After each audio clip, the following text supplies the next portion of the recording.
Hey, do you see the importance of marketing to an entire family instead of just the individual client? I'm going to give you my thoughts on that today.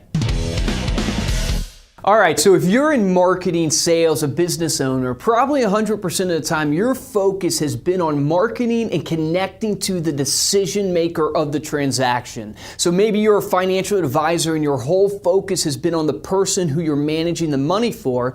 And a lot of times we miss out on a golden opportunity, which is connecting to the whole family, which could lead to new accounts for you. And a point I would want to make to you guys is that it is absolutely critical that not only that you connect to the whole family, but you don't wait to do it. You do it from the beginning of the relationship, because if you do it when the time comes that you might be able to build an account with that person, it's going to be too late. So it's critical that you start reaching out to the entire family at the beginning of the relationship with that individualized client. And in today's video, I want to give you guys the way I look at marketing to the entire family and how I would break down my strategy for each. And it's really broken up in this: who they are, what their interests are, where I should reach them, and when I should reach out to them.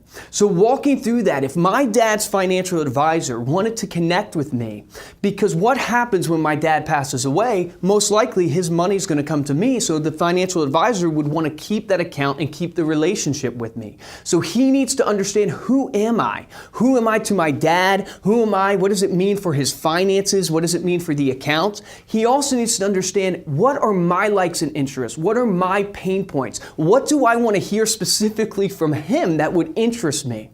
Then he needs to understand, where can he reach me? How does he communicate with Luke versus my dad? Maybe my dad responds better to, handwritten notes, where I might respond better to an email or social media. So he needs to understand where he can reach me. And then last but not least, he needs to understand when he should reach out to me. So he obviously could do it strategically around things like life events like my birthday, or maybe a birth in my family. But even more than that, he can use the relationship with my father to know when to reach out to me. Maybe he just had an annual review with my father and his finances. He could then ask my father, hey, I would like to reach out to Luke and send him this type of information because I believe it would be important to him. Now that gives a strategic way for him to reach out to me, and it warms it up for him. So as you see, guys, as I give you this example of me and my father's relationship, you can understand how my financial advisor can market to me successfully and ultimately keep that account when my father passes away.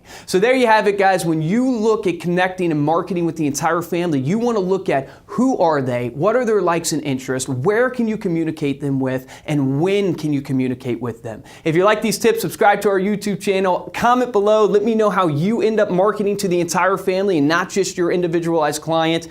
Check us out on Instagram and Facebook. Most importantly, take action on this today.